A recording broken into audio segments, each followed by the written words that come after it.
Ini adalah rahasia tengah malam. Beranikah kau mendengarnya?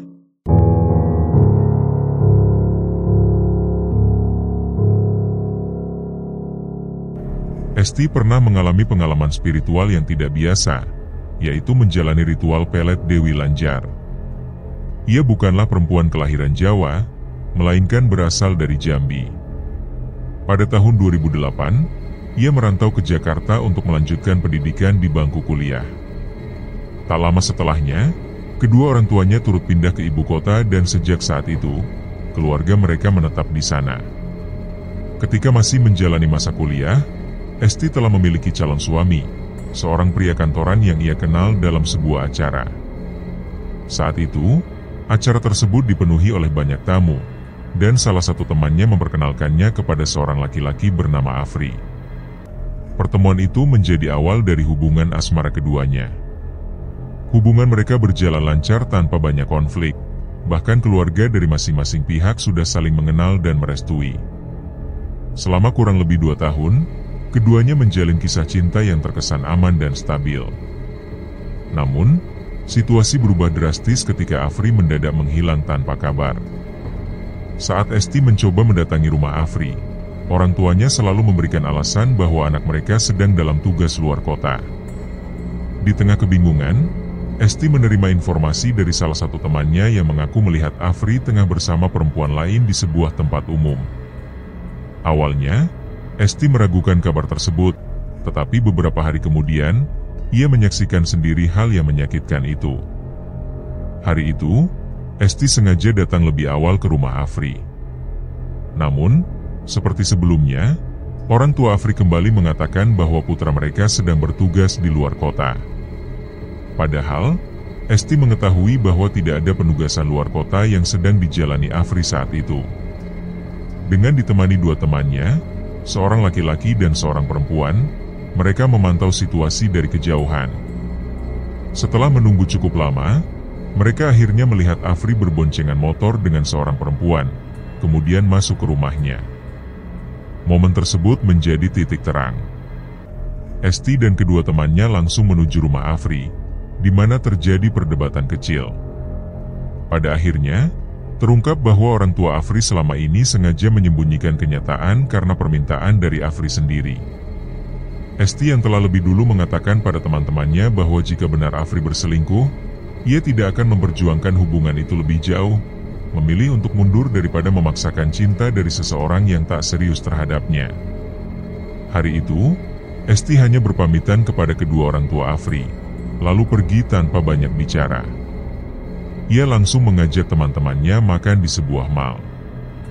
Saat makan bersama, kedua temannya memperlihatkan ekspresi wajah yang terlihat aneh. Mereka mungkin heran melihat Esti yang tampak baik-baik saja, bisa tertawa dan seolah tidak terguncang. Namun di balik senyuman itu, Esti sedang berusaha menutupi luka hatinya. Ia tidak sepenuhnya baik-baik saja, tapi mencoba mengalihkan rasa sakit dengan bersikap seolah semuanya tidak terjadi. Sejak peristiwa itu, Esti tidak lagi membuka hatinya untuk laki-laki lain. Ia memilih fokus menyelesaikan kuliah, yang saat itu telah memasuki tahap awal penyusunan skripsi. Hingga akhirnya ia lulus dan mulai bekerja di sebuah perusahaan swasta di Jakarta. Meskipun telah bekerja, ia tetap belum membuka diri untuk menjalin hubungan asmara. Hingga suatu hari, perusahaan tempat Esti bekerja menerima kunjungan dari vendor perusahaan lain. Biasanya kunjungan seperti ini melibatkan banyak orang, namun hari itu hanya ada 3 orang yang datang, 2 perempuan dan 1 laki-laki. Pria inilah yang mencuri perhatian Esti. Ia ditugaskan menemani mereka selama pertemuan, yang kemudian dilanjutkan dengan makan siang bersama. Saat itulah Esti dan laki-laki yang bernama Joni berbincang cukup banyak. Menurut Esti, Joni bukanlah pria tampan atau tinggi, namun ada sesuatu dalam dirinya yang memikat hati. Esti menyadari bahwa ketertarikan itu muncul begitu cepat, bahkan hanya dalam hitungan jam. Setelah pertemuan tersebut, mereka mulai menjalin komunikasi lebih intens. Joni ternyata bukan orang Jawa, melainkan perantau dari Sumatera. Ia tinggal di rumah pamannya di Jakarta, sementara orang tuanya masih berada di kampung halaman. Sekitar sebulan setelah perkenalan mereka, Johnny mengajak Esti untuk jalan-jalan ke puncak. Mereka pergi berdua dengan motor dan hanya bersantai di warung pinggir jalan, menikmati jagung bakar sambil mengobrol santai. Di momen itu, Esti mulai merasakan perasaan cinta yang dalam. Ia merasa nyaman dan memiliki harapan akan masa depan bersama Johnny. Tanpa diduga, Johnny mulai membicarakan soal pernikahan. Keinginan untuk menikahi Esti disampaikan secara spontan, dan Esti menyambutnya dengan antusias. Berbeda dengan hubungannya dengan Afri dulu, Esti memilih untuk menyimpan hubungan ini dari orang tuanya. Ia sendiri tidak tahu mengapa ia mengambil keputusan tersebut, semuanya terasa mengalir begitu saja. Sekitar seminggu setelah perjalanan mereka ke puncak, Johnny kembali mengajak Esti ke tempat yang sama. Kali ini, ia mengusulkan untuk menginap di sebuah penginapan. Anehnya, Esti tidak menolak. Ia tidak merasa curiga atau takut, karena saat itu perasaannya terhadap Johnny sudah terlalu dalam. Ia bahkan mengakui bahwa ia sedang dalam fase bucin, budak cinta. Mereka berangkat ke puncak pada hari Sabtu. Esti berpamitan kepada orang tuanya dengan mengatakan bahwa ia akan menginap di rumah sahabatnya, Lucy. Ia dan Lucy telah bersepakat, jika orang tua Esti menelepon, Lucy akan berpura-pura bahwa Esti memang menginap di rumahnya. Setibanya di puncak, Esti dan Johnny langsung menuju sebuah penginapan sederhana yang bukan termasuk hotel mewah. Namun sekali lagi, Esti tidak merasakan hal negatif apapun. Mereka mengobrol di kamar, kemudian keluar mencari makan dan bersantai. Semuanya terasa berjalan seperti kisah cinta yang sederhana dan tenang. Sekitar pukul 10 malam, Esti dan Johnny kembali ke penginapan mereka. Malam itu menjadi titik awal dari keputusan besar yang diambil Esti. Di dalam kamar sederhana itu, Johnny mulai menunjukkan gestur yang lebih intim. Semua terjadi tanpa rencana, mengalir begitu saja, hingga akhirnya Esti menyerahkan seluruh kehormatannya sebagai seorang perempuan kepada Johnny. Anehnya, tidak ada sedikit pun penyesalan di hati Esti atas apa yang telah terjadi malam itu. Setelah peristiwa tersebut, hubungan mereka terus berlanjut. Namun, sejak saat itu pula, seharusnya Esti mulai menyadari bahwa perilaku Johnny perlahan berubah. Sayangnya, keterikatan perasaan membuatnya tidak peka terhadap perubahan itu. Rasa cinta yang terlalu dalam membuatnya menutup mata terhadap segala tanda-tanda yang seharusnya menjadi peringatan. Dalam keseharian mereka, Johnny mulai beberapa kali meminjam uang kepada Esti. Ia mengatakan bahwa ibunya yang berada di Sumatera sedang sakit keras dan membutuhkan biaya pengobatan serta perawatan yang tidak sedikit. Ia mengaku telah meminta bantuan tetangganya untuk merawat sang ibu, dan tentu saja semua itu membutuhkan uang. Awalnya, Esti memberikan pinjaman sekitar 2 juta rupiah. Tidak sampai 2 minggu, Johnny kembali meminta bantuan dengan jumlah yang lebih besar, 4 juta rupiah, dengan alasan membutuhkan obat khusus yang hanya tersedia dari luar negeri. Esti kembali percaya dan memberikan pinjaman tersebut. Namun, selama proses pinjam-meminjam itu berlangsung, Johnny tak pernah bisa diajak bertemu. Ia terus berdalih harus bolak-balik dari Jakarta ke Bekasi untuk mengatur pengiriman uang ke keluarganya. Dan seperti sebelumnya, Esti tetap mempercayainya. Dalam waktu sekitar 3 bulan sejak terakhir kali mereka menginap di puncak, jumlah uang yang telah dipinjam Johnny sudah mencapai lebih dari 35 juta rupiah, tanpa 1 rupiah pun yang dikembalikan. Pada satu waktu, ketika Esti membutuhkan dana 10 juta rupiah untuk merenovasi rumah orang tuanya, ia menghubungi Johnny. Sayangnya, Johnny kembali memberikan alasan hingga Esti terpaksa meminjam uang kepada tantenya. Sementara uangnya dipinjam oleh Johnny, ia pun harus mulai membuka pintu utang kepada orang lain. Keuangannya semakin tergerus, bahkan untuk kebutuhan sehari-hari seperti makan di kantor atau ongkos harian pun, ia harus meminjam dari teman-temannya. Salah satu sahabat terdekatnya, Lucy, adalah orang yang cukup sering membantunya.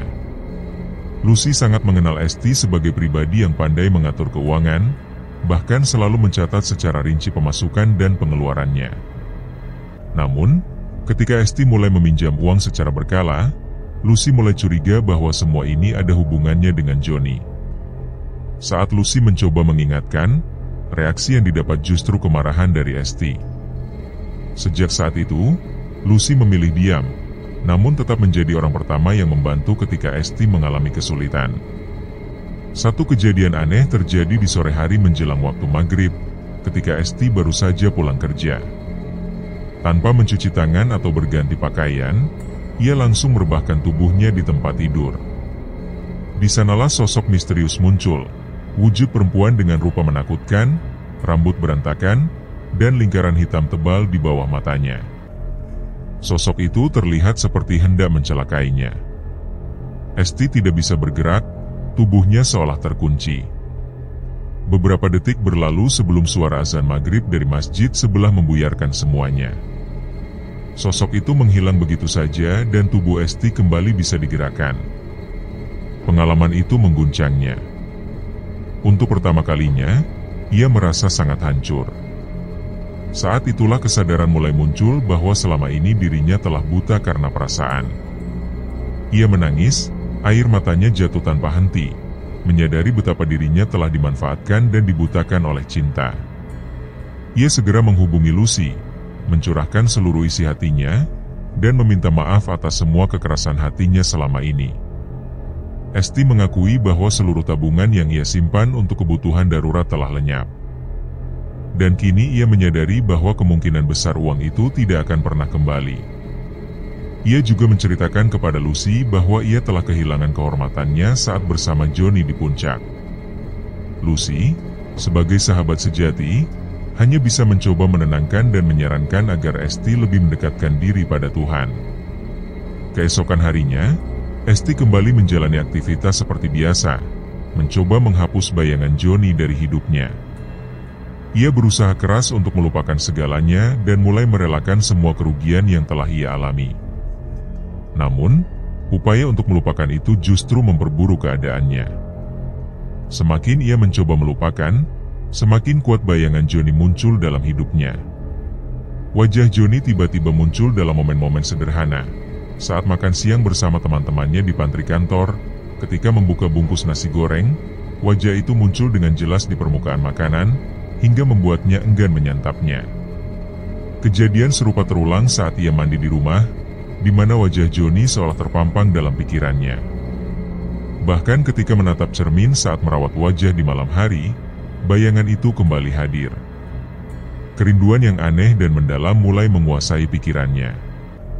Malam itu, dalam tidurnya, ia bermimpi. Dalam mimpinya, Johnny berjalan sendirian di sebuah taman yang hijau dan sejuk. Dari kejauhan, Johnny melambaikan tangan, dan Esti menyambutnya dengan penuh sukacita. Dalam mimpi itu, Esti merasa sangat bahagia karena bisa bertemu kembali dengan Johnny. Setelah pertemuan dengan Johnny di taman dalam mimpinya yang awalnya hijau, asri, dan sejuk, pemandangan itu tiba-tiba berubah drastis. Keasrian tersebut lenyap seketika, digantikan oleh suasana yang tandus dan menyengat. Tanaman-tanaman yang semula segar berubah menjadi kekuningan, layu, dan mati. Cuaca pun terasa panas menyiksa. Dalam perubahan yang tiba-tiba itu, sosok Johnny di mata Esti tidak lagi menampilkan wajah pria yang dikenalnya. Yang tampak adalah seorang kakek renta dengan wajah penuh luka, menyeramkan dan membuat bulu kuduk Esti berdiri. Rasa takut yang menyeruak dalam dirinya mendorong Esti untuk melarikan diri sejauh mungkin dari sosok tersebut. Kengerian itu begitu nyata hingga akhirnya membuatnya terbangun dari tidur. Keesokan harinya, Esti menghubungi sahabatnya, Lucy, dan menceritakan semua yang ia alami, mulai dari penampakan wajah Johnny yang terus menghantui hingga mimpi mengerikan yang dialaminya semalam. Namun, Lucy yang tidak paham soal kejadian-kejadian ganjil semacam itu hanya bisa memberi saran sederhana. Sayangnya, saran tersebut membuat Esti tersulut emosi, dan perbincangan mereka pun berakhir tidak menyenangkan. Sejak hari itu, hubungan mereka menjadi renggang. Keduanya tak lagi saling menghubungi. Hari-hari berikutnya, gangguan yang dirasakan Esti semakin sering datang. Wajah Joni terus-menerus muncul dalam bayangannya, seakan menghantui setiap aktivitasnya. Menjelang tidur, di kamar mandi, bahkan saat bersiap di depan cermin, sosok Joni selalu hadir. Pikirannya terganggu, dan kehadiran bayangan itu membuatnya makin tidak tenang. Tanpa sepengetahuannya, perilaku Esti yang mulai berubah itu diam-diam diperhatikan oleh ibunya. Dalam satu kesempatan ketika Esti sedang makan, ibunya sempat bertanya soal kondisi wajah Esti yang tampak lebam. Menurut pengakuan ibunya di kemudian hari, saat itu Esti terlihat seperti orang yang habis menangis hebat atau bahkan seperti baru saja dipukuli. Lebih mengejutkan lagi, sang ibu sempat melihat Esti tersenyum sendiri sambil menatap piring makannya. Kejanggalan itu membuat kekhawatiran orang tuanya makin besar. Ibunya pun mulai mencari bantuan dengan menghubungi seorang ustadz melalui kenalan tetangganya. Ustadz itu datang ke rumah dan melihat kondisi Esti secara langsung. Anehnya, Esti mengaku tidak menyadari kehadiran ustadz tersebut, meskipun pada kenyataannya ustadz itu sempat berbincang dengannya dan melakukan ruqyah di ruang tamu. Semua itu hanya ia ketahui setelah diceritakan oleh ibunya, jauh setelah kejadian berlangsung. Menurut penuturan ustadz tersebut, Esti terkena pengaruh ilmu pelet. Namun, ustadz itu tidak mengetahui siapa pelakunya dan dari mana asal kekuatan tersebut. Yang pasti, efek dari pelet itu sudah sangat memengaruhi kesadaran Esti. 2 hari setelah ruqyah, kondisi Esti bukannya membaik, justru semakin mengkhawatirkan. Sang ibu menyaksikan perubahan perilaku anaknya yang makin aneh.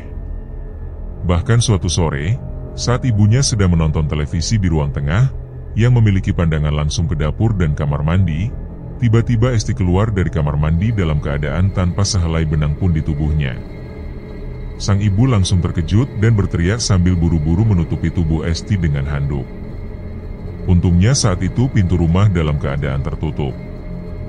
Jika tidak, peristiwa itu bisa saja disaksikan orang yang melintas di depan rumah. Setelah kejadian itu, ibunya benar-benar kehilangan kesabaran. Kali ini ia memutuskan untuk mencari bantuan dari seseorang yang disebut sebagai Nyai Laras. Meskipun disebut sebagai Nyai, perempuan ini bukanlah dukun dalam pengertian umum, melainkan lebih dikenal sebagai sosok spiritualis yang berpakaian layaknya istri seorang kiai pemilik pesantren. Banyak orang yang datang kepadanya, terutama mereka yang merasa terkena serangan gaib. Ketika Esti dibawa ke tempat Nyai Laras, perempuan tersebut langsung menyatakan bahwa Esti terkena pelet dari seorang laki-laki dan tidak bisa disembuhkan dalam waktu singkat.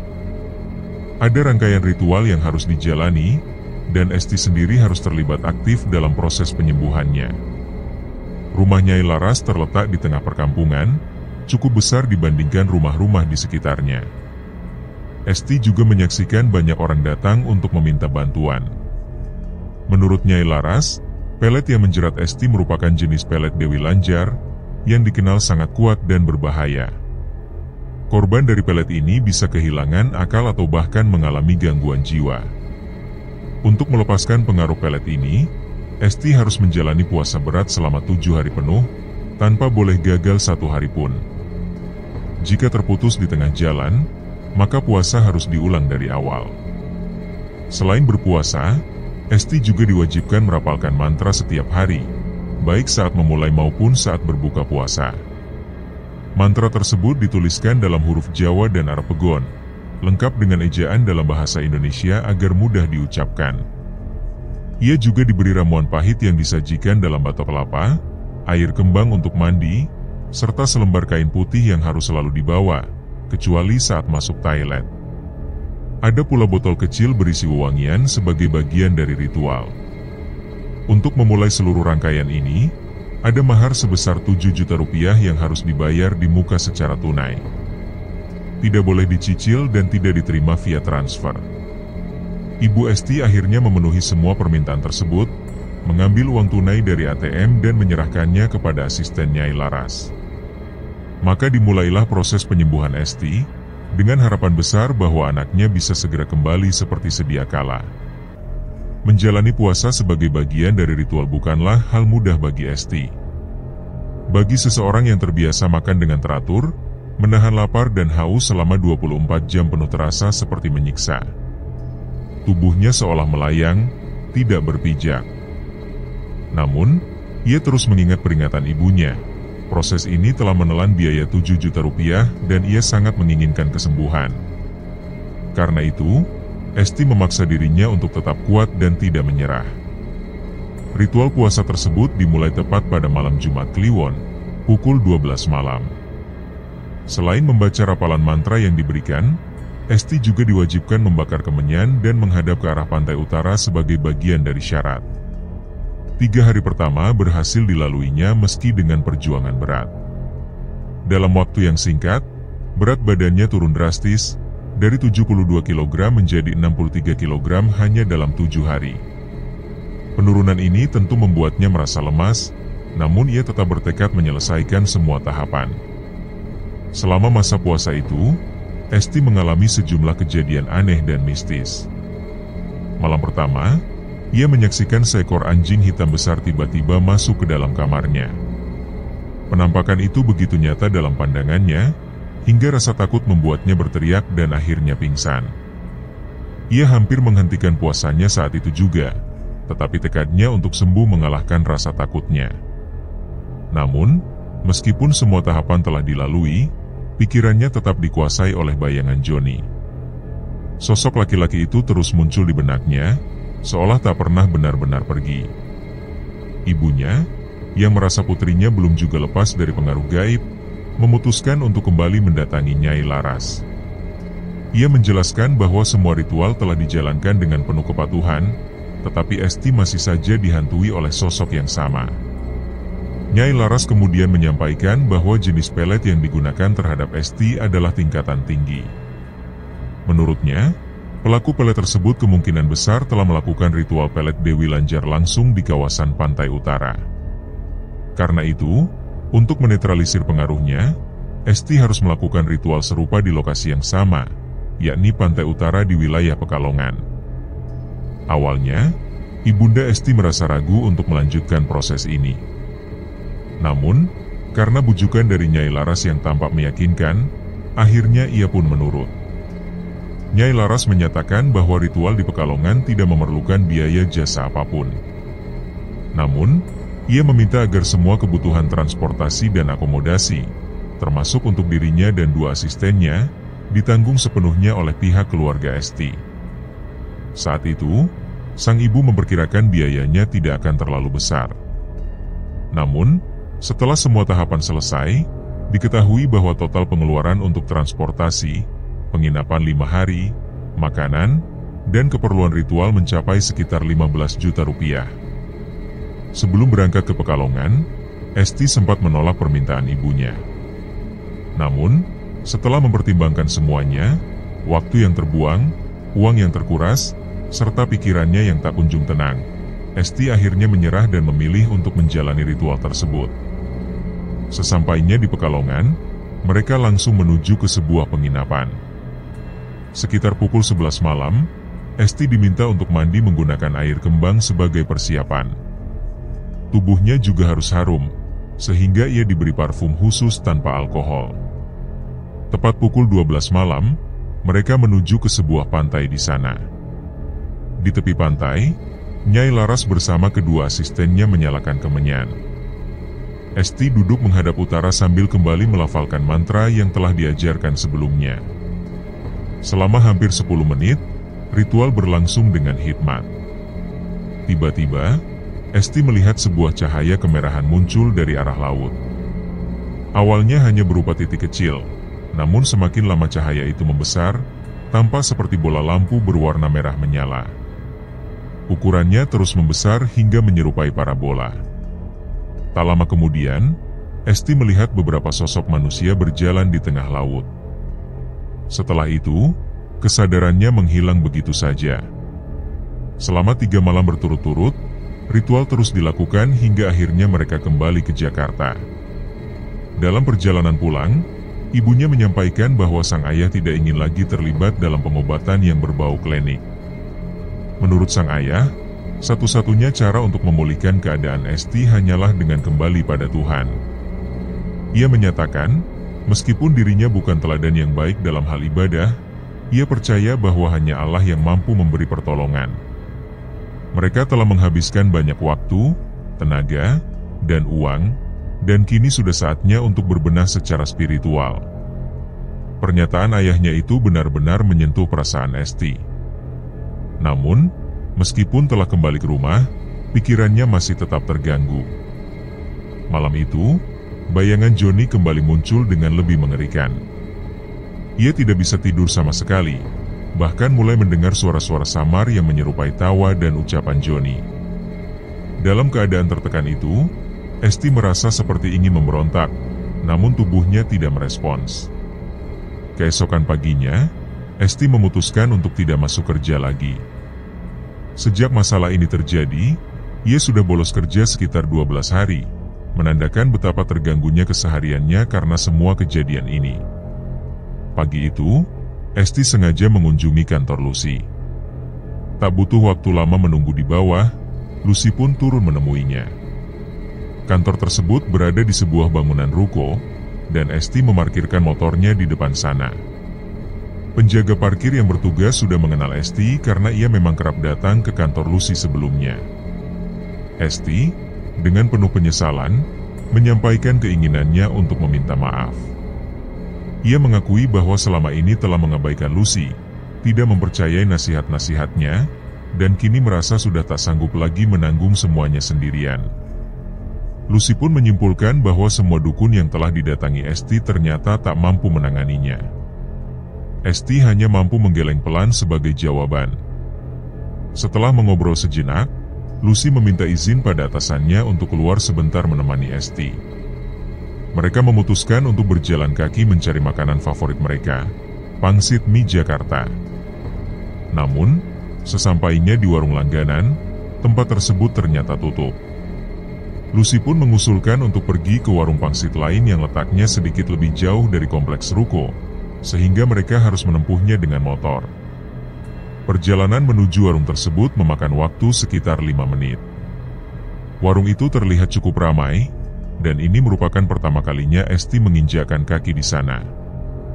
Berbeda dengan Lucy yang hanya datang ke tempat itu ketika warung langganannya tidak buka.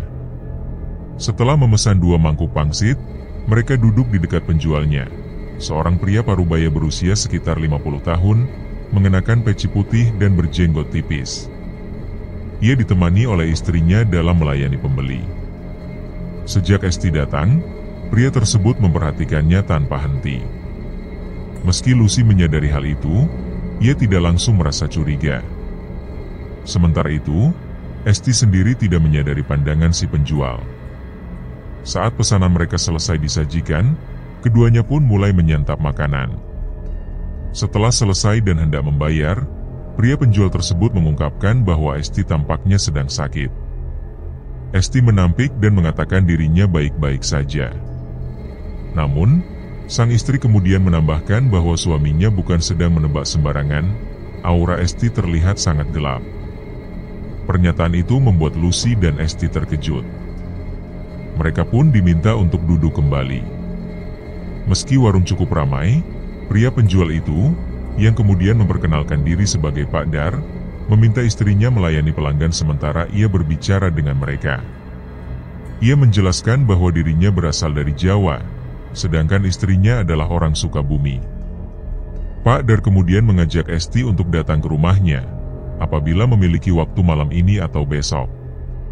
Ia menyampaikan bahwa pada siang hari dirinya sibuk berdagang, namun malam hari akan tersedia waktu untuk membantu. Dengan harapan besar, Esti mencatat alamat rumah Pak Dar yang ternyata tidak begitu jauh dari lokasi warung tersebut. Malam harinya, sekitar pukul 7, Esti yang ditemani Lucy menuju kediaman Pak Dar. Sebelumnya, ia sempat memberitahu orang tuanya bahwa ia akan menjalani pengobatan alternatif. Orang tuanya menanyakan siapa yang akan mengobatinya, dan Esti menjelaskan bahwa namanya adalah Pak Dar, seorang penjual pangsit di dekat kantor Lucy. Awalnya, orang tuanya sempat merasa tidak yakin. Namun, setelah mendengar penjelasan Esti, akhirnya mereka mengizinkannya untuk mencoba. Setelah menjemput Lucy, Esti pun menuju rumah kontrakan sederhana tempat tinggal Pak Dar. Daerah itu memang dihuni oleh para pedagang, dan deretan rombong mereka tampak terparkir tak jauh dari situ. Setibanya di sana, Pak Dar langsung menyambut mereka dengan ramah dan meminta maaf karena rumahnya cukup sempit.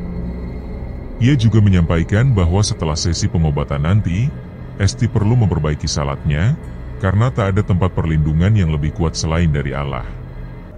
Esti tertunduk malu. Dalam hatinya, ia heran bagaimana mungkin Pak Dar bisa mengetahui semua itu. Pengobatan pun dimulai. Dibantu oleh istrinya, Pak Dar mulai membacakan ayat-ayat suci Al-Quran. Kedua anak perempuan mereka ikut menyaksikan proses itu.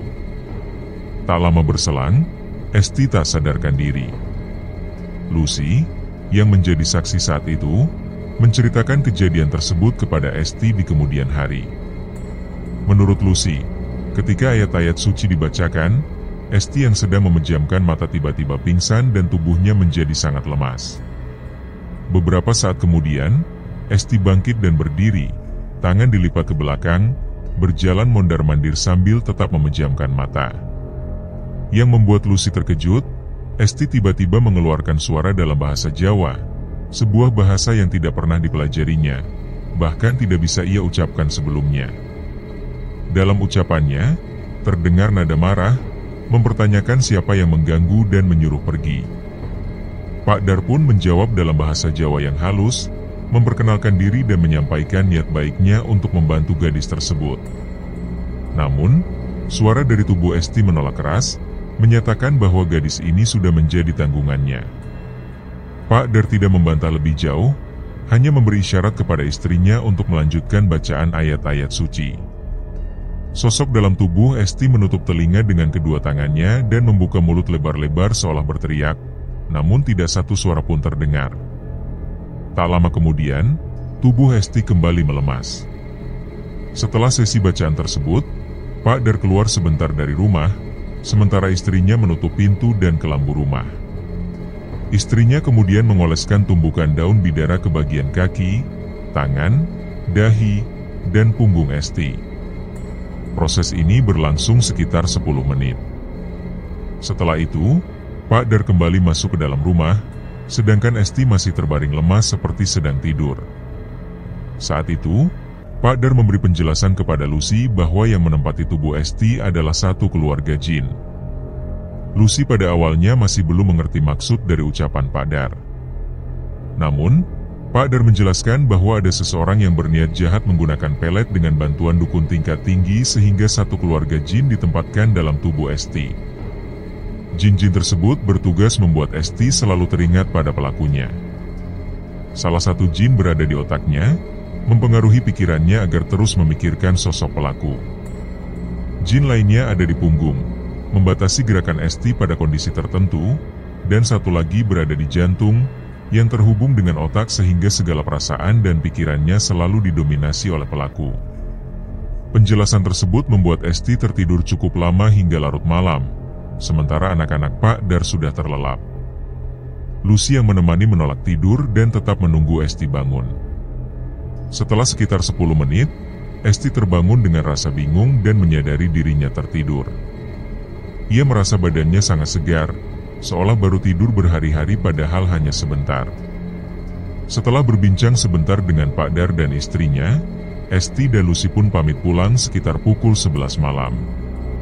Sebelum berpisah, Esti berusaha memberikan amplop berisi uang kepada Pak Dar sebagai bentuk terima kasih, tetapi Pak Dar menolaknya dengan alasan bahwa penyembuhan sejati datang dari Allah. Ia menyarankan agar uang tersebut disalurkan ke masjid atau panti asuhan. Sesampainya di rumah, Esti segera memasukkan uang itu ke kotak amal masjid terdekat dan tidur dengan pulas, sesuatu yang sudah lama tak ia rasakan.